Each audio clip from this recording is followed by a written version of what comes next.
Hola, buenas tardes amigos, soy su amigo Doctor Automotriz. Hoy le vamos a cambiar esta masa completa Altida 2015.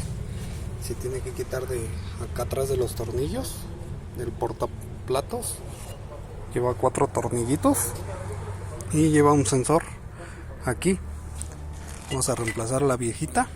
Ya la quitamos y ahorita vamos a colocar la nueva. Bueno, que tengan bonito inicio de semana.